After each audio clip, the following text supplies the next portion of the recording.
জি, সম্মানিত হযরতগণ, দেখেন আপনার আত্মবিশ্বাস হইছে যে আমার আল্লাহ তাআলা জিন্নাতের রুগীকে সুস্থ করতে দুর্বল। আমার আল্লাহ তাআলার কালাম জিন্নাতের রুগীকে সুস্থ করতে দুর্বল। আমার আল্লাহ তাআলার কালাম জাদুর রুগীর জাদু কাটতে, জাদু নষ্ট করতে দুর্বল। আপনার ইয়াকিন হয়েছে কিসের প্রতি? মুয়াক্কেলের প্রতি। আপনার ইয়াকিন হয়েছে কিসের প্রতি? জিন্নাতের প্রতি। আপনার ইয়াকিন হয়েছে কিসের প্রতি? তাবিজাতের প্রতি। আপনার ইয়াকিন হয়েছে কিভাবে? নকশার প্রতি। আল্লাহ তাআলা আপনাকে মরাবেও মারবেও, এর ভিতরে ডুবাই ডুবাই আল্লাহ তাআলা আপনাকে মারবে ইনশাআল্লাহ। এটা বুঝে রাখেন আপনারা। আল্লাহ তাআলা আপনাকে এই মুয়াক্কেল এবং জিন্নাতের ফিতনার ভিতরে ঢুকাই আল্লাহ তাআলা আপনাকে মারবে। আপনার নসল থেকে যারা আসবে, আপনার নসল থেকে যারা আসবে, আপনি যদি জিন্নাত নিয়ে খেলা করেন, আপনি যদি মুয়াক্কেল নিয়ে খেলা করেন, আপনার নসল থেকে যারা আসবে তারা প্রত্যেকে সেম সমস্যায়, সেম জাদু হবে। এই যে আজকে আমরা বংশগত জাদু জাদু বলি না, এই বংশগত জাদুগুলো কোথা থেকে আসে?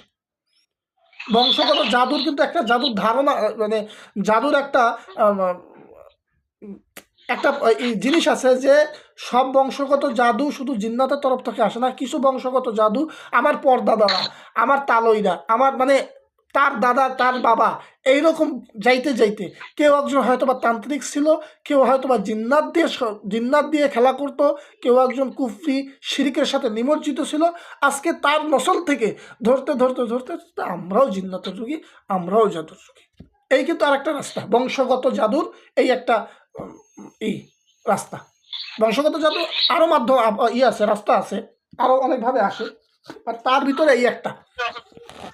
এ কারণে যারা কাজ করেন, যারা কাজ করেন সকলকে অনুরোধ থাকবে, সকলের প্রতি অনুরোধ থাকবে, আল্লাহ তাআলার কোরআনকে ধরেন। নবী আলাইহিস সালাতু ওয়াসসালাম যেরকম মাসনুন দোয়া বলছে, ভাই কোন আকাবির কিভাবে দোয়া করলো, কে কোন দোয়াকে বানাইলো, কে কোন কথা বললো, ওটাকে মাপেন আগে, ওইটাকে মাপেন। আমাদের নবী আলাইহিস সালাতু ওয়াসসালাম সাহাবাদের মাপকাঠিতে আগে সেই দোয়াটা মাপেন যে এটাকে আদৌ সহি কিনা। যে নাদে আলীর ব্যাপারে ওলামায়ে দেওবন্দের সকলে একমত, সকলে একমত যে এটা শিরিক। এরপরেও আমাদের কওমি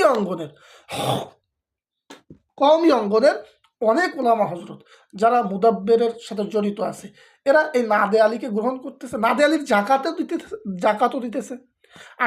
আশ্চর্য লাগে, সেদিন আমার এক ছাত্র আবু নাম বললাম, মাফ করুন, বক্তা মানুষ, সে আমাকে বলতেছে, ওস্তাদ যে আমার এই সমস্যা, আমি এক শায়েখের কাছে, প্রসিদ্ধ এক শায়েখের কাছে গেলাম, যা বলতেছি তার কাছে কোর্স করলাম এবং তাকে বললাম আমি এই সমস্যা। তার শায়েক আমাকে ওই দেশ থেকে, মানে বিদেশ থেকে আমাকে বললো যে আমার এক প্রতিনিধি আছে বাংলাদেশে, তার কাছে যাও। আমি সেইখানে গেলাম, সেখানে যাওয়ার পর দেখতেছি সে নাদে আলীর নকশা লেখা মুহূর্তের মধ্যে আমার জাদুকে কাইটে দিল। আমাকে বলছে, ওস্তাদ জি নাদে আলী যদি জায়েজ নাই থাকে, তাহলে সেই এই আমার জাদুগুলো ধ্বংস হইলো কিভাবে, আমার এই কাজগুলো হইলো কিভাবে?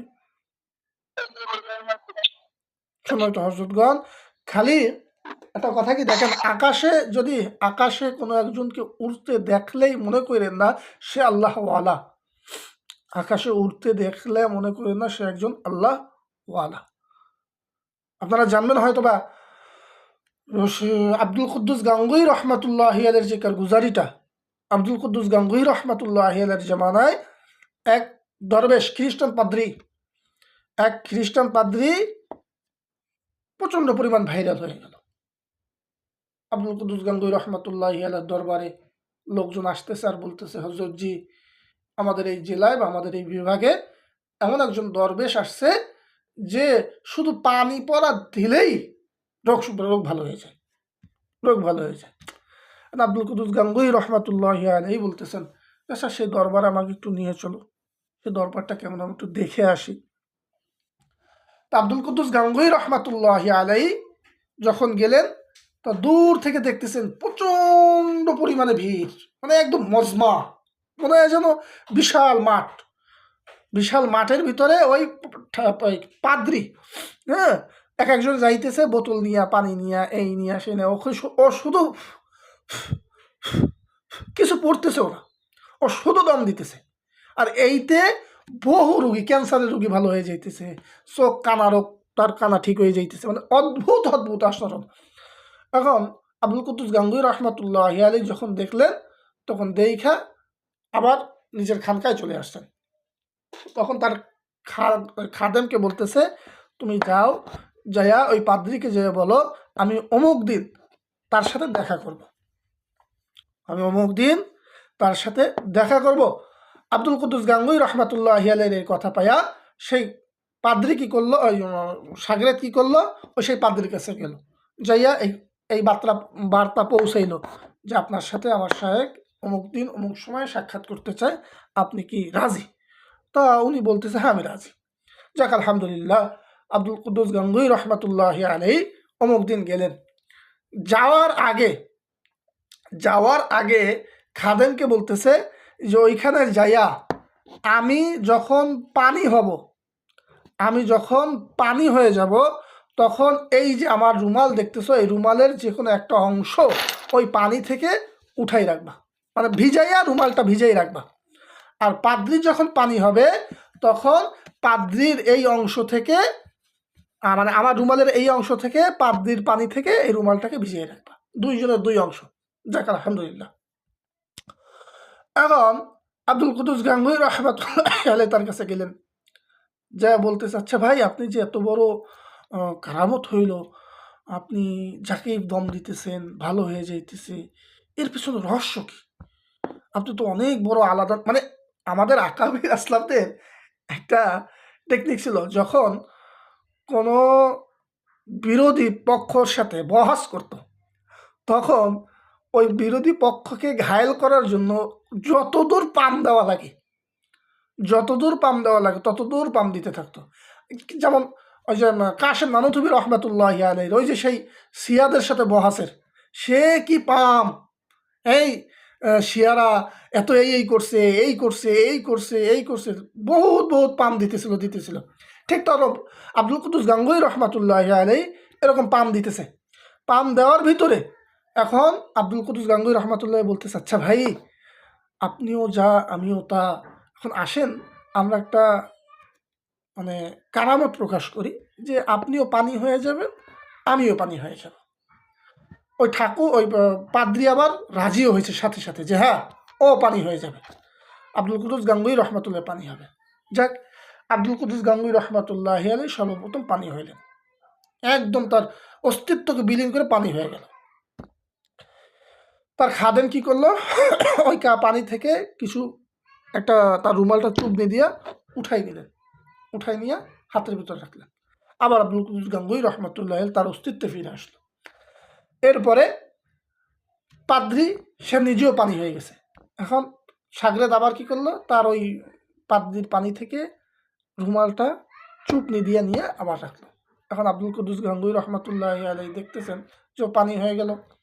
এখন পাদ্রি আবার পুনরায় তার অস্তিত্বে ফিরে আসলো। এখন আব্দুল কুদ্দুস গাঙ্গুহি রহমাতুল্লাহ আলাইহি বলতেছে যে সাগরেদ, আমার খাদেম, তুমি ওই পাদ্রির যেই পানি থেকে তার রুমালের অংশকে ভিজাই রাখছো, এই রুমালটাকে তার নাকের কাছে নাও, তো আব্দুল কুদ্দুস গাঙ্গুহি রহমাতুল্লাহ আলাইহির কথা শুই না, সেই পাদ্রির নাকের কাছে ওই পাদ্রির পানি হওয়া অংশ থেকে যেই কাপড়টা ভিজাই রাখছিল, সেই কাপড়টা পাদ্রির নাকের কাছে দিছে। নাকের কাছে সাথে নেওয়ার সাথে সাথে পাদ্রি ঠাস করে জমিনে পড়ে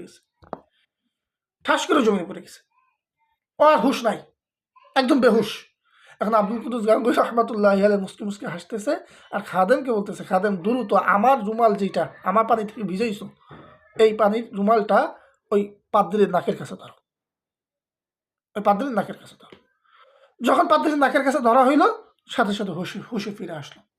এখন পাদ্রিকে জিজ্ঞেস করা হইতেছে যে ভাই, আপনি অজ্ঞান হইলেন কেন, আপনি বেহুশ হয়ে গেলেন কেন?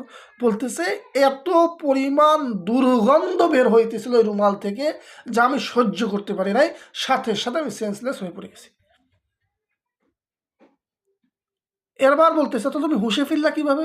বলতেছে আমার নাকের কাছে খুব সুন্দর একটা ঘ্রাণ বের হইতেছিল, যে মনে হইতেছিল যে আমি দুনিয়ায় এরকম কোনো সুঘ্রাণ আজ পর্যন্ত শুনি, আর এই ঘ্রাণটাই আমার হুঁশ নিয়ে আসছে, আমার হুশ বা বেহুশিয়াতকে হালাতকে, আমার জ্ঞান হালাতকে, আমার অজ্ঞান হালাতকে জ্ঞানে নিয়ে আসছে। তা আব্দুল কুদ্দুস গাঙ্গুই রহমতুল্লাহ আলাইহি বললেন যে দেখো পাদ্রী, তুমিও আত্মশুদ্ধি করছো, আমিও আত্মশুদ্ধি করছি। কারণ কি, আত্মশুদ্ধি ছাড়া এই লাইনে এত বড় কারামত কেউ অর্জন করতে পারে না, কেউ অর্জন করতে পারে না। সেটা হোক হিন্দু, খ্রিস্টান, বৌদ্ধ, যে কোনো একটা লাইনে, যে কোনো একটা লাইনে তাকে মেহনত করতে হবে। তা আব্দুল কুদ্দুস গাঙ্গুই বললেন আচ্ছা ভাই, তুমি কোন মেহনতটা করছো? তখন বলতেছে ওস্তাদ যে আমার আমি এই মেহনতটা করছি যে আমার নফস যখন যেইটা চাইতো আমি তার বিরোধিতা করতাম, আমি তার বিরোধিতা করতাম। যাই হোক, সময় তো হজরত খান আজান হয়ে যাইতেছে, আজান চলতেছে, সংক্ষেপে শেষ করি। তখন আব্দুল কুদ্দুস গাঙ্গুই রহমতুল্লাহ বললো দেখো, তুমিও তুমিও হাসিল করছো, আমিও হাসিল করছি। তোমার হাসিলাতটা হইতেছে নাপাকযুক্ত, গন্ধযুক্ত, আর আমার হাসিলাতটা হইতেছে পাকযুক্ত। কারণ কি, ওই পাদ্রির ভিতরে ইমানের আলো নেই, ওই পাদ্রির ভিতরে শিরিক ভরা। সে যতই আলা দরজার কারামত আলা হোক না কেন, তারপরও সে মুশরিক, তারপরও সে মুশরিক।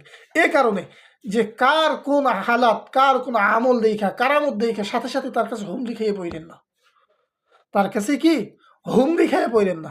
আগে যাচাই করেন, বাছাই করেন, তারপরে যান। জি, সম্মানিত হযরতগণ,